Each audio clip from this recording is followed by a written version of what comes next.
And today's a very important show because it's about crypto. And the older I get, the more I don't know. And crypto is taking over the world. And I was just on my phone to my gold and silver dealer.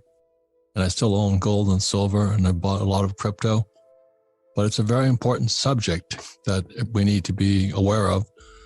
And once again, the Rich Dad, we don't recommend anything, but we just do our best to give you the information so you can make your own decisions. But anyway, again, what can you tell me that's going on with crypto? Because, for full disclosure, I have, to me, it's considerable, but I had to buy it at 6,000, and then the next lot I bought was around 9,000. And I had to wait from it. I think it hit 20,000 at one time. Then it retraced down to like 1,000. And I had to watch to see if it was going to rebound. Basically, I traded it. And today it's coming down from I don't know what, but I'm going to get ready to start buying again, but it has to go a little bit lower.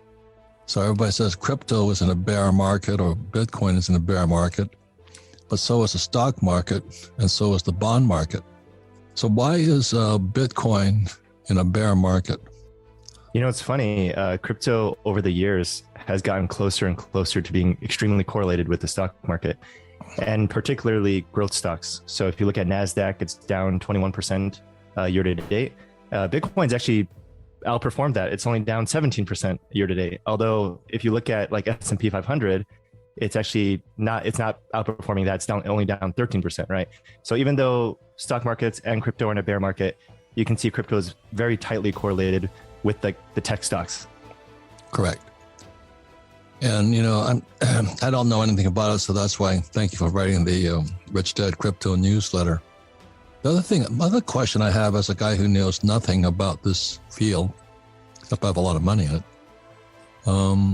how come there's so many thousands of cryptos? One thing that's happening over the past 2 years is a rebranding of crypto. So instead of thinking of it as just a form of currency, people are thinking of it as a platform to create apps, to run different membership like companies on even. And that whole umbrella is called Web3. So if you think about Web2 is kind of like you can interact with the website, right? Web3 is like the platform is public and anybody can develop on it and anybody can interact with it. So think of it, all these cryptocurrencies as representations of like a public computer that people can go and visit and carry themselves and their identities to each of these different public computers. So it's a little bit high level, but I'll stop there. Yeah, it kind of reminds me of what we call the dot-com era.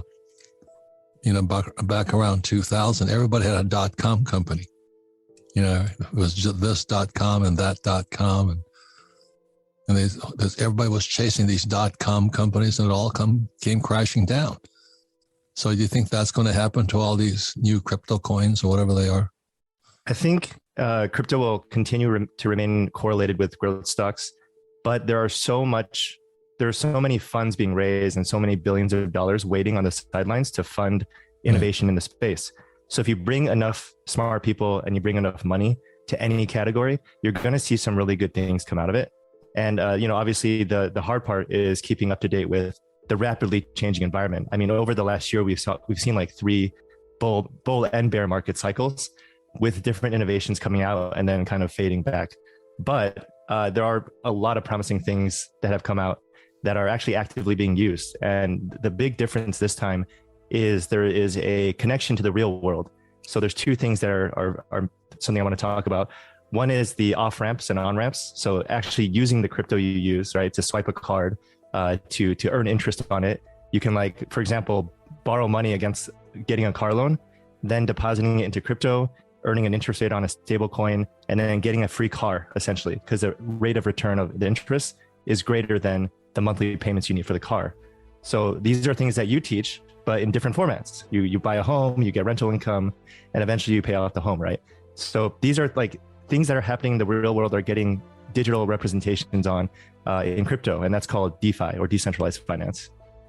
I understand, but the question was how many will survive in the next 10 years? Or will there be right more? Now, there's a big difference because there's stable coins. Stable coins have wildly propagated throughout crypto now, and these are just $1 coins, right? They don't change in value. So now there's a safe haven to park your money where it won't go against market forces, and yet you can still earn interest on it. Wait a minute. How can you call it a safe haven? We don't even know what it is. A stable coin, there's multiple ways to do it, and some of them are safer than others. I understand. So how would you know that? There again, this is about like how much education you have in the space and how much you research each entity, right? Some stable coins are completely backed by the amount of coins they have. Some are algorithmically stable, right? They can burn and mint, and then the coins stay at $1. And of course, there are always situations where you have hacks or exploits, right? Jeff. The main thing to know is there are places to park money in crypto that are safe, that are not going to move against the market forces. Jeff, one of the reasons I have gold coins, and I mean real gold coins and real silver coins, is there's no counterparty risk. You know what I mean? They are the money. So when you say there's a dollar, somebody declares it a dollar and all that, who's the counterparty? Is it the Wizard of Oz? Again, this is very technical, but there are ways to maintain the stability of a coin pegged against any other asset. So how would you recommend somebody like me who can barely use a cell phone figure out who the counterparty is? Like I said, is it the Wizard or is it Joe Biden or Kamala? Well, right now, that's one of the biggest issues with crypto is it's really technical. Yeah, and people like you, it's very hard for you to get into crypto because there's so many steps. Like you don't want to open a crypto account on some random website and then move the coins to a wallet and then interact with a Web3 website, right? So there are different products coming out right now where it's as simple as sending a bank transaction and then it's all done for you. At tomocrypto.com, we're doing the same thing there. You just get a card, deposit money, and then you handle the crypto part on the side, right? So I think in the next year, you're going to see the simplification of the protocol versus like the real world. And that again, that's a huge difference than what it was like even a few months ago. A few months ago, people still have to go to Coinbase, they have to buy coins and send it to a wallet and then send it to a website, right? Those days are coming very close to an end. So don't you think there's a lot of smoke and mirror and BS floating around in there? No, not if you understand the technology. Because so you think, wait, this is the one. Will all the coins survive? No, 99% of the coins will probably be worthless, right? So there are very few coins that are actually building real assets and real value and actual product market fit. But all the other coins are just cash grabs, right? They're just copies and clones of each other. So it's very important to know which coins are the real life, like trying to do something for the world coins, and what are the like projects that are just there just to make money. Sounds like a lot of con job to me. That's why, like I say, for the listeners out, there's a thing called counterparty risk.